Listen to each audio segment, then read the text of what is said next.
Bienvenue dans Objectif Tech, un podcast de Capgemini France. Bonjour à toutes et à tous et bienvenue dans Trajectoire, l'émission du podcast Objectif Tech qui explore les transformations technologiques à travers celles et ceux qui les portent. Aujourd'hui, on va parler d'un sujet souvent invisible, mais absolument vital, l'infrastructure IT dans le secteur de la santé. Comment moderniser un socle technologique vieillissant, distribué sur des centaines d'établissements sans jamais mettre en risque le soin. Une infrastructure réussie, ce n'est pas qu'une prouesse technologique. C'est une infrastructure suffisamment robuste pour s'effacer et permettre aux soignants de se concentrer sur l'essentiel, c'est-à-dire l'humain. Pour en parler, j'ai le plaisir d'accueillir Quantré Cassaro, groupe CTO Corporate chez Emeis. Trajectoire, une émission présentée par Delphine Le Garlès. Bonjour Quantré et bienvenue dans Trajectoire. Eh bien bonjour et merci donc de l'invitation. Avant de rentrer dans le vif du sujet, est-ce que déjà tu peux nous présenter brièvement le groupe Emeis ? Emeis, c'est le soin et l'accompagnement donc personnalisé pour chaque personne fragilisée par l'âge, la maladie ou un accident de la vie. En France, nous sommes plus de 30 000 médecins, infirmiers, aides-soignants, auxiliaires de vie, rééducateurs, psychologues, cuisiniers, gouvernants, gouvernantes et métiers d'appui, engagés chaque jour auprès des plus fragiles. Dans le monde, nous sommes à plus de 80 000 salariés. Est-ce que tu peux nous expliquer maintenant ton rôle chez Emeis et surtout ce que tu as trouvé en arrivant à ton poste il y a à peu près 1 an et demi ? Chez Emeis, mon rôle en tant que directeur infrastructure, c'est de garantir en fait la fiabilité donc de la production et de l'IT en 24/7, garantir la sécurité et la performance de l'ensemble des services IT qui supportent le fonctionnement en fait du business du groupe dans un contexte donc international et très exigeant. Ça couvre à la fois la production, les projets d'évolution comme le cloud, le réseau, le modern workplace et la gouvernance associée avec un enjeu clé, faire de l'infrastructure un véritable levier au service donc du métier. Quand je suis arrivée, effectivement, il y a à peu près 1 an et demi, j'ai trouvé une organisation avec des équipes extrêmement engagées et compétentes, mais confrontées en fait à plusieurs défis qui sont très structurants. Une dette technologique importante, liée donc à des infrastructures hétérogènes et parfois vieillissantes. Un manque de standardisation et d'industrialisation, notamment sur les environnements internationaux. Troisième point, donc des enjeux forts de sécurité et de résilience avec un niveau donc de maturité à renforcer. On parle donc de cyber, de PRA, donc de DRP et de gestion de crise. Enfin, le dernier point, c'est une gouvernance donc qui est quand même relativement perfectible avec des rôles et des responsabilités parfois donc peu éclairés et peu clarifiés en fait auprès de mes équipes. Très vite, toi, tu vas décider de lancer un programme de transformation. Quelles étaient les ambitions à ce moment-là ? Nous avons engagé une transformation donc en profondeur autour de 4 piliers, donc sécuriser donc et fiabiliser donc le socle donc infrastructure. Donc ça veut dire renforcer donc la cybersécurité, la structuration donc du DRP, donc une vraie résilience, l'amélioration donc de la gestion en fait des incidents majeurs et critiques. Je voulais aussi moderniser donc l'infrastructure, donc déployer donc une nouvelle architecture donc type cloud, type SD-WAN, donc et puis surtout le modern workplace en passant par la migration donc vers le online donc Office 365 et puis surtout la standardisation en fait des environnements donc IT. Je voulais aussi structurer la gouvernance et ce qu'on appelle les bonnes pratiques, clarifier les rôles, mettre en place donc des indicateurs de performance qui permettent donc de voir et de donner de la visibilité, l'amélioration donc du pilotage donc des prestataires et des partenaires, comme par exemple Capgemini. Et bien évidemment sur la réduction des coûts, puisque c'est aussi un des leviers en fait qu'on nous demande souvent d'être aussi la bonne ménagère de 50 ans. Aujourd'hui, l'enjeu c'est de continuer donc à accélérer cette transformation, et je continue donc à accélérer cette transformation pour gagner donc en agilité, en scalabilité et surtout en flexibilité, et en qualité de service et en maîtrise des risques, tout en accompagnant donc la croissance donc du groupe.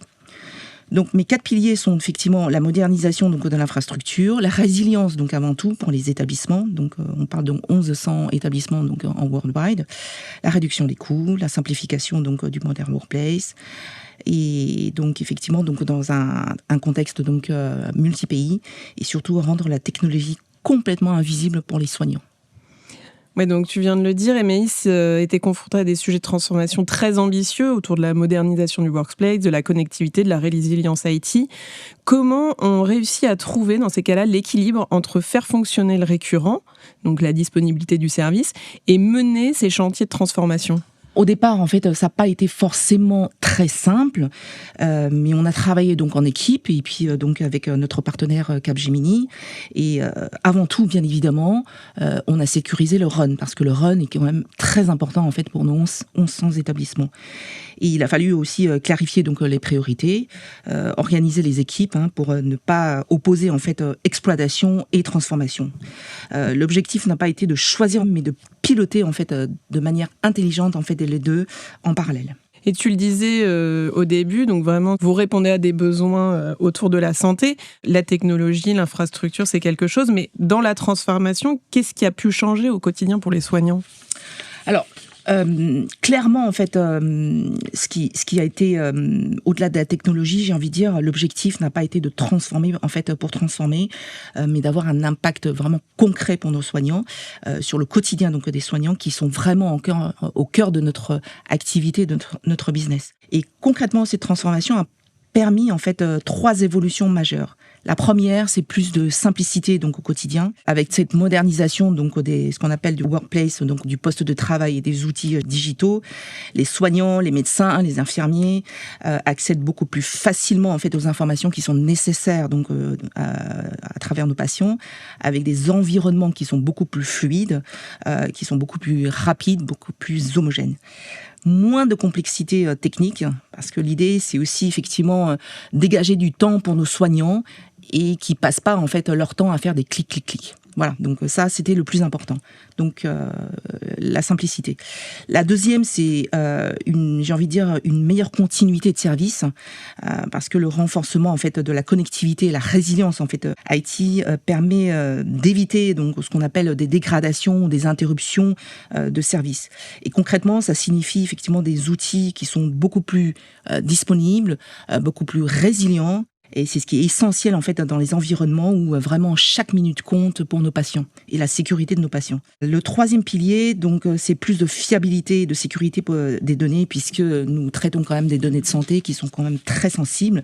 Et ces données en fait et les outils donc médicaux sont beaucoup plus sécurisés, j'ai envie de dire, et beaucoup plus protégés.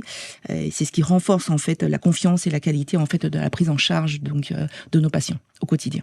Oui, on avait eu Dorothée Moisy de Elsan au micro de ce podcast qui nous disait qu'en effet, toute la partie technologique, alors il y a bien sûr la partie sécurité, mais était en grande partie pour libérer du temps des soignants et se concentrer sur l'humain. C'est exactement ça. Cette transformation, elle marque une étape donc importante chez Emeis, on le voit. Quelle suite vous envisagez ? J'ai envie de dire qu'au final, même si ces transformations, dans un premier temps, sont techniques, les bénéfices sont quand même, malgré tout, en fait, très opérationnels. Ce qui permet, encore une fois, donc, à nos soignants de travailler dans de meilleures conditions, avec des outils qui sont fiables et simples, disponibles, et vraiment pour se concentrer donc, à l'essentiel qui est le patient.